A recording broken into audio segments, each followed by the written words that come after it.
欢迎来到理想的财富自由频道，一起听书致富。记得订阅、点赞、加分享。Interview, take one. Sound speeding. Take one.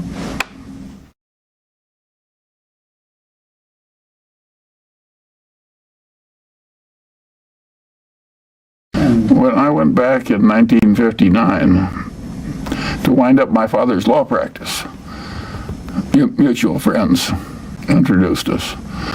My father was a sole practitioner, and somebody had to go sit in his chair and wind up his practice. And it was during that period that I met Warren. When I first met Warren, I recognized immediately that he was a very intelligent person. And of course, he was interested in the subject that I was also interested in, which was the process of being a successful investor. And we have a sort of similar senses of humor. And we had a high old time probably making ourselves obnoxious to the other people in the room. We both came from Omaha. We both worked in his grandfather's grocery store. So we had a lot of common experience. Well, there's a big correlation between success in life and an early start. And Warren had a passion for doing well competitively in getting money as a little tiny child. And he just kept it. And now you add a very high IQ and a lot of energy, and he got a flying start. Well, he was an old Graham Newman follower, and he made a lot of money buying thinly traded securities that were incredibly cheap statistically.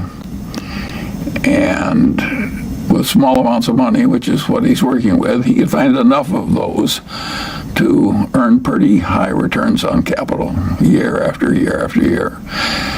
Now, occasionally, the market would give him a big security to buy instead of an obscure.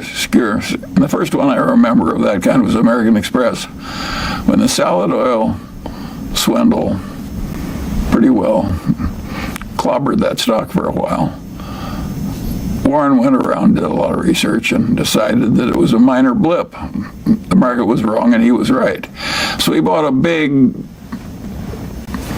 A-rated security and made a lot of money. But mostly he was buying more obscure securities that were incredibly cheap. Well, he always said it was less distracting to be there among all the rumors and action in Manhattan. And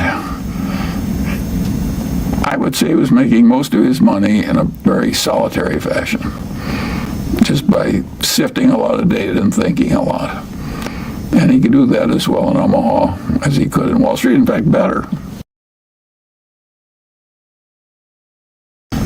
I've never known anybody in a long life who liked criticism. Zero.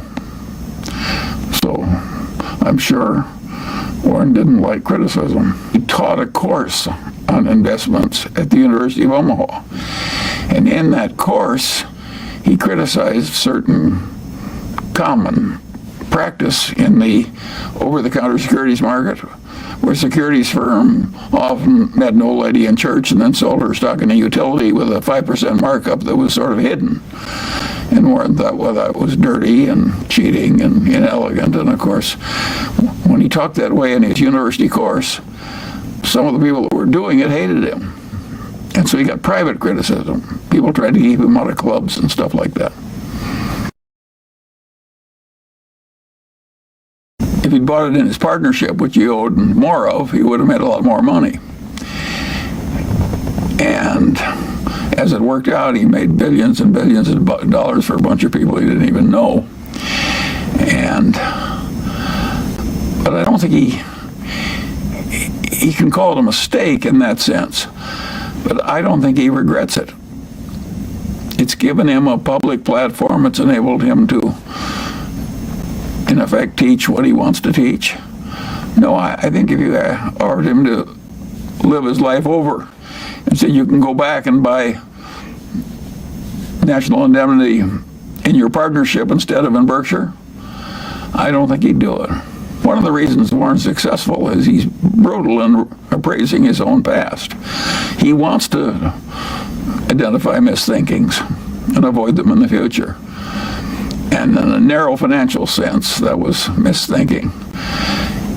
But I would say in a big sense, it was fortunate misthinking because his life worked out better. We're social animals. We're supposed to help one another. And we can do it in various ways. And there's nothing that helps people more than helping them get rid of a wrong idea and replacing it with a right one. You know, it's like God's gift. And since we're trying to avoid sin and error, helping other people avoid it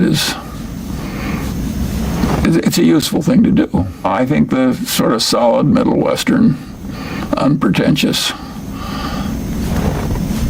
background helped. I don't think it would have helped if the Mungers and Buffetts had been at the exact pinnacle of Omaha society and had been going to the fancy balls and owning the local newspaper or the local bank. I think then we might have worked out differently. But what I call a solid upper middle class background in Omaha, I think helped us both. Well, Warren was very close to his father. And of course he didn't like it. But Warren soldiers on. I think it just sobered him and hurt him. But both Warren and I could look at our fathers and see what they did right and what they did wrong. Warren's father was a strong ideologue, real old-fashioned right-wing ideologue, as was his grandfather. And his father was so intense about it that Warren just decided that it was a mistake. It cabbaged up your head to be that much of an ideologue. So he loved his father, but he didn't want to become that much of a true believer in anything. And so he avoided it. What happened by accident? He had that contretemps where the CEO of Berkshire Hathaway tried to cheat him out of an eighth, and he got angry and said, well, hell with you, I'll just buy more. And that was a pretty silly way to behave, as Warren has recounted in retrospect. But it's what he did, and the rest is history. It happened to make his life work better, not worse. But it was an accident that he chose Berkshire Hathaway. If the chairman hadn't tried to cheat him out of an eighth on an $11 price, there wouldn't have been any Buffett-Berkshire Hathaway history.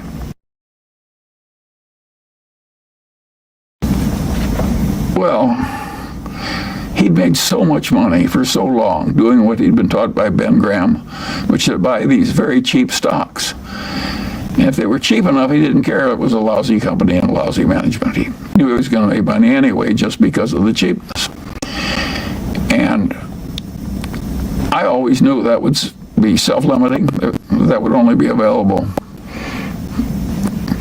for a while and then would go away, and that it would be easier to make money by getting into the great businesses that either had a great manager or were businesses where a fool could run and still prosper.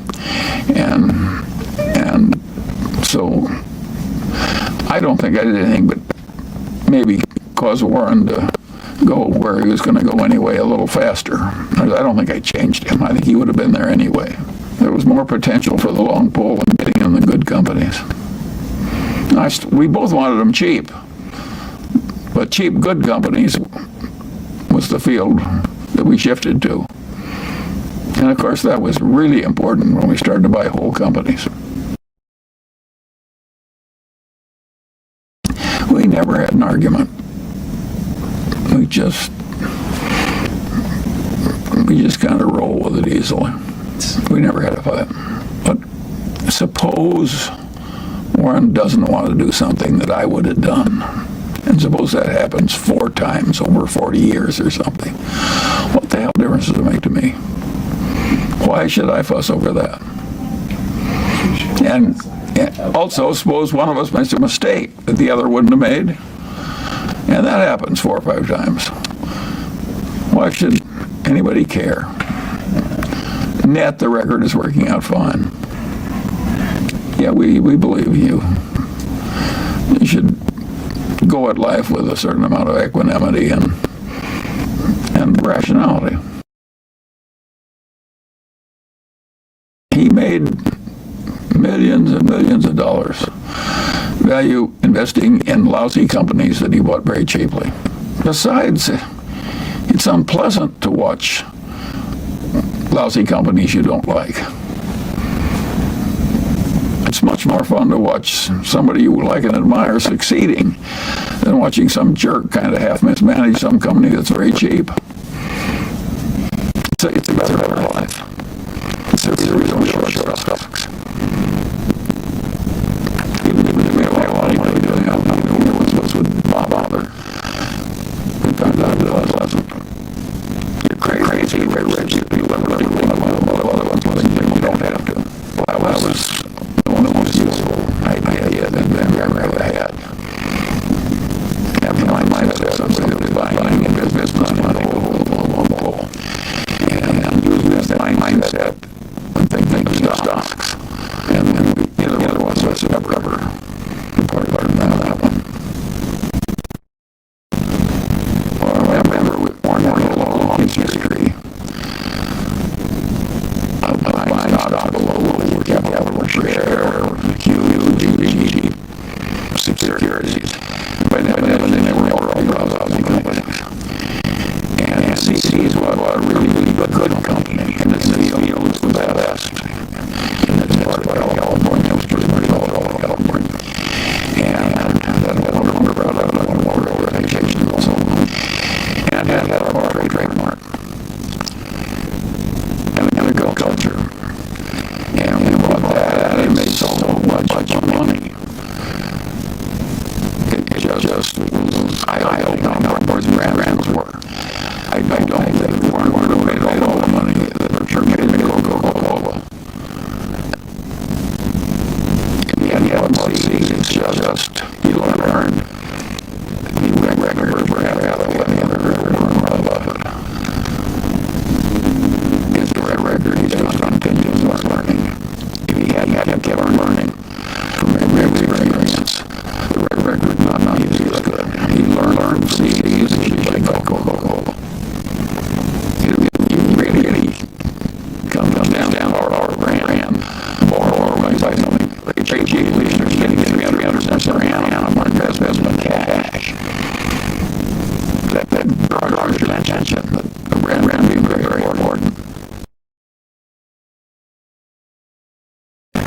Well, what it really makes words is the business school term are competitive advantage. It's a pretty good term. You really want an advantage that you're up will keep working for you a long time. You want to avoid a business is just sort of really competitive that nobody does it all. But this is pretty good. It turned out to be pretty bad. You have a little around them like this. We sell them if they've got a problem just can't solve. But they just turn out to be mediocre. We hope. We're not going to play jammy with the people who are part of our lives. It's just like waiting to move the ball for quite a while for decades.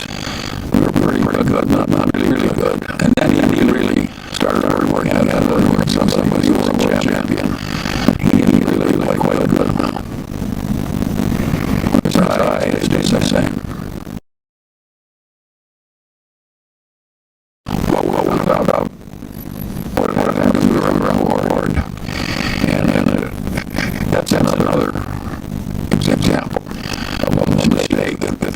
worked out pretty well. You never should have let it all on. There's too much trouble, too much dangers, too much involvement. And the investment finally worked out well. Because a lot of aim and one way better. So it was another mistake worked out well. With the crisis once we're on board. The company got under. It was a very serious side crisis with crucial meetings and great had no limit on a key point. Someone had gone under. And he went on because he got trusted him and it saved Solomon. It shows us how having a good reputation is really helpful in life. The understanding about that, Nick Brady's family owns a stock or a textile company. When he was at Harvard Business School, he determined to well the best thing he had his family sell out. The other branch of the family stayed, and I got like Warren came on the board, and he was kind of a governing leader. He held all his shares in his lousy family business. And of course, he became very rich. He made the correct decision to get out of all the business.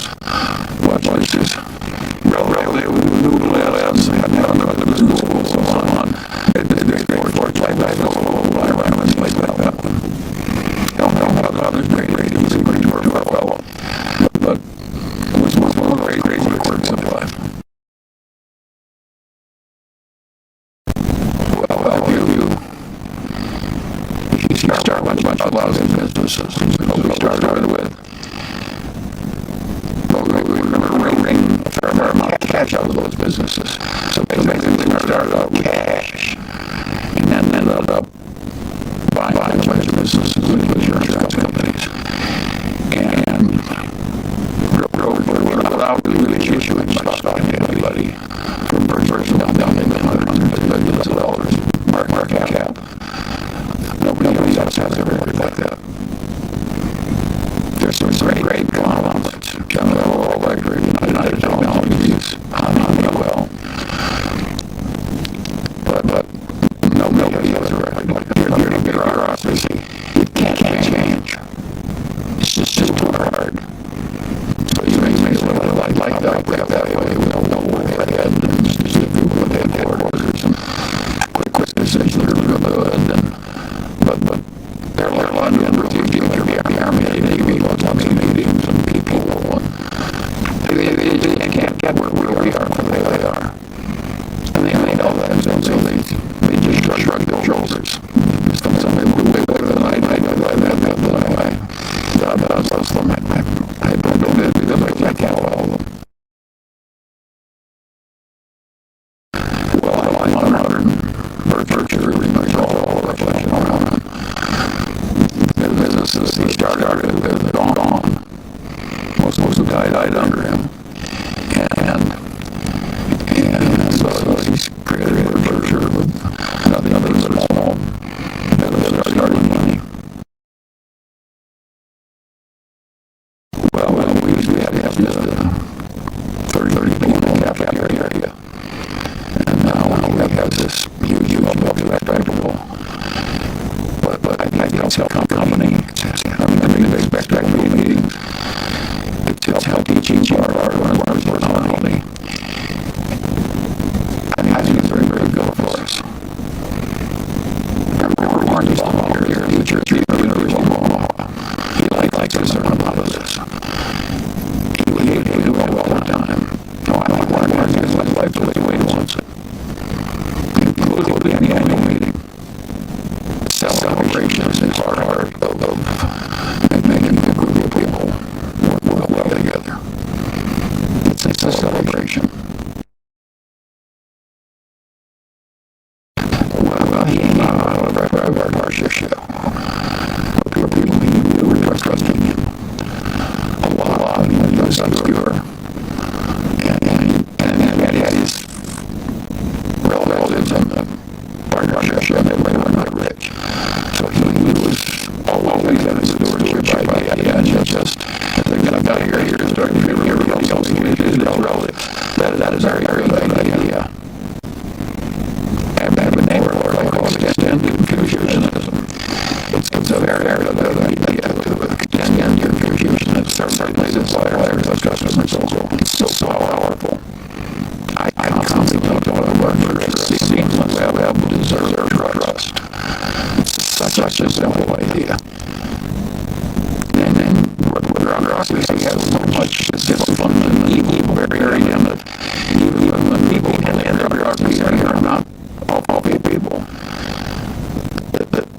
Running a system that has actually no bureaucracy headquarters. It's huge advantage to structure.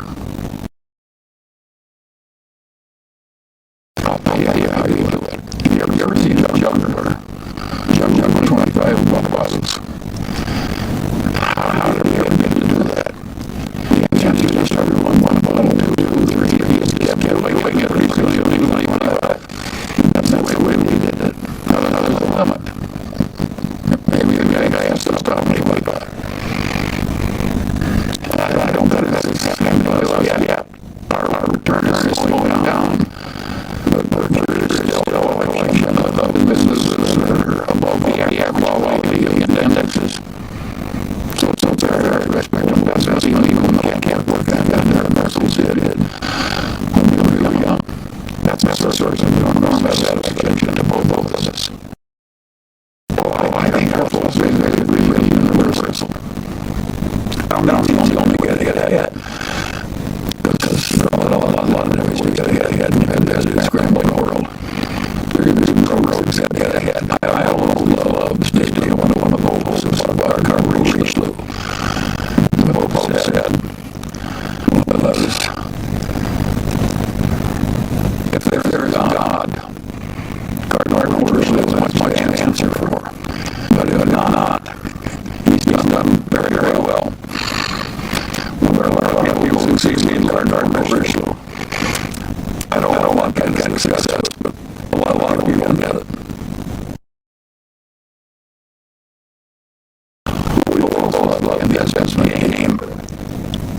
And we have to think about a lot of different things. And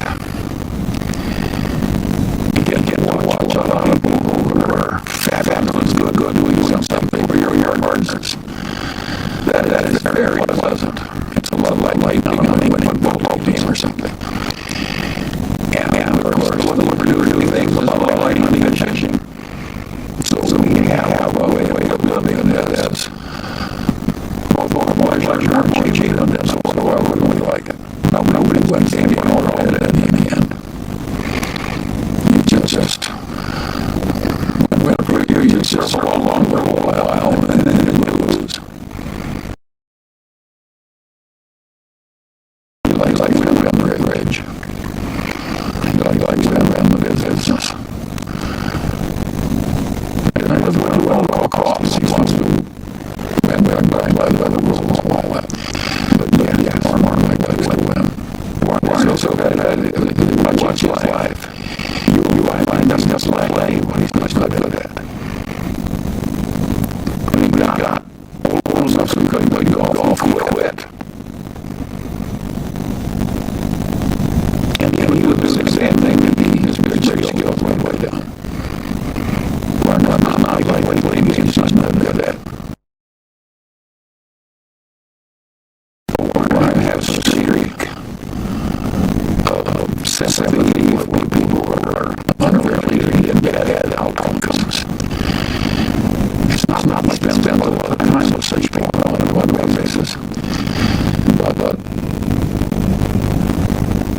he feels a sort of obligation to help way that will be good for a lot of people who realize how fortunate he is. He's knows what I am. I've never thought about the qualities of the world. I wouldn't waste a lot of time trying to fix something the world has for so long. But Warren likes the boat trying to fix it. He can't want more than other members of his family. I worked with his grandfather, not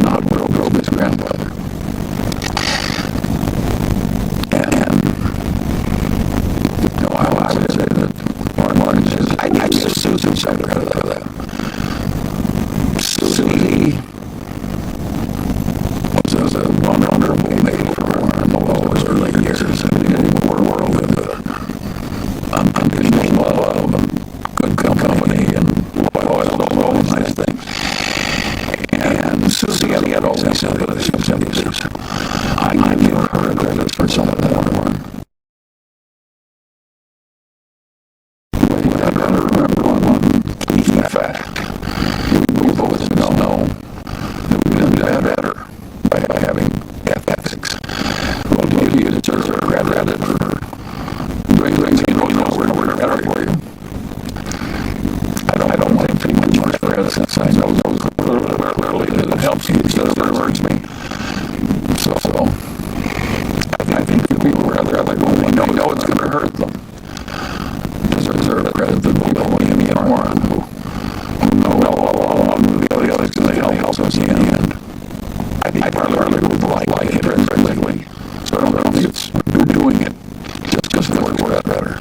But we know it works better. And so how our real motivation? I don't think people know their own motivations. I don't mind I know at the end of there. I know I don't deserve much credit for anybody else does it when it hurts him. Because when I know it's going to help Dad out of a long hole. Good business and run by good people. It's exactly what we like. And I think that was a little tinge of nostalgia. So the Western company of Railroad was very important on the haul always. And usually they had headquartered in Omaha. And Warren had always been electric chain fanatic when he was young. I had electric chain. I was a little bit nostalgia too. He's always looking for investments. But what he's found mostly is United States investments. And it has to be a pleasure for somebody raised in Omaha to buy a Burlington or the railroad and built the country and changed the whole railroads. We all remember them. There was a time I used them instead of airplanes. I can remember that time. And I can remember the trips on the old cars. No, we both liked it. We both liked the numbers that had been good. But it's all pretty pleasant. And we had ups and downs. I never heard Warren complain about a draft. I've never heard him indicate the arguments. The world has been being unfair to him. He was a Susan guy, which really shook him up.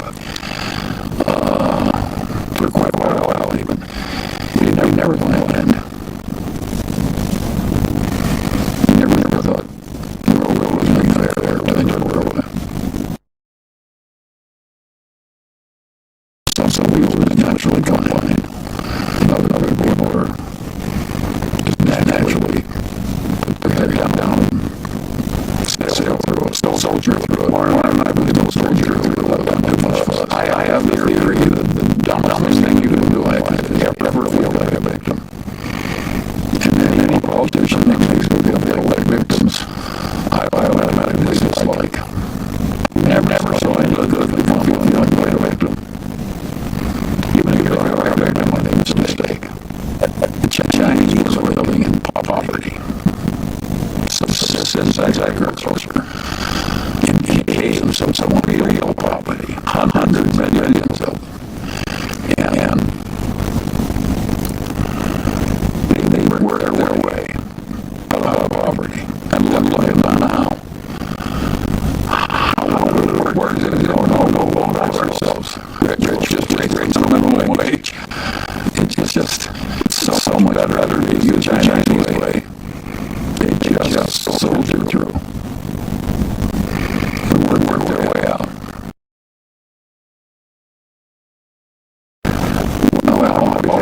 idea that if you pretty much knew all the obvious things you should know and pretty much all the disciplines,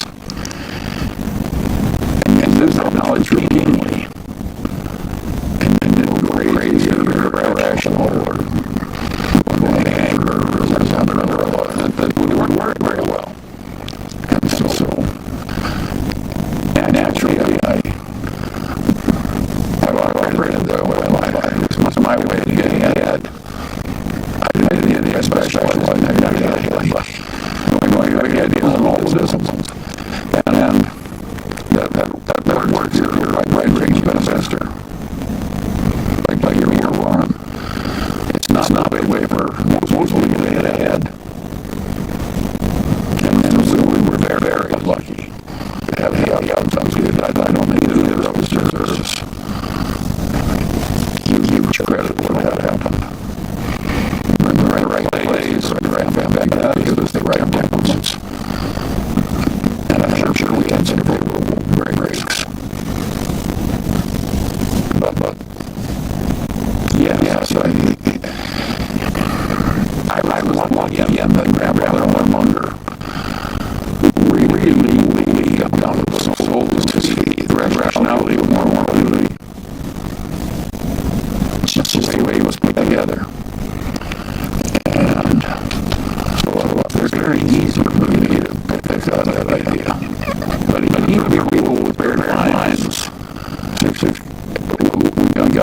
we had better results than are common. So it sounds like it. It's amazing how you go through a modern textbook in psychology, a whole damn 1,000 pages. And some subjects were worked over by generations, academics. You will not find people talking about the way that you combine 4 or 5 tendencies at once. You get all of those effect. It's usually ordinary idea. And my whole academic subject. I read the artists trying to do those experiments a little bit. Since we're virtually all of those effect. There's several factors that have been all moving in this direction. Both was preferred in the association with our security available costs. How horrible. Misprices and some wealthy business. I think we might still buy it. I'm cheap enough. It's such a juice on mine. I'm not sure we're right to do that. But we might do it. That hasn't happened in a while. So we tended to drift out of it. But we really back in. Well, Warren did those derivatives. We sold some indexes. I think we'll make lots of millions of dollars out of it very easily. I think we were all about the derivative markets. But if they're mispriced, we act. If it's a sale of the market, there's no dishonor. If you ask me as a loader, if I would load a derivative markets like that one out of existence, I'd do it tomorrow. And Warren wrote the best and only the better. When the opposition changes were allowed, he wrote a letter, check it was going to be a multi-letter. You really put that out, Brandon, because it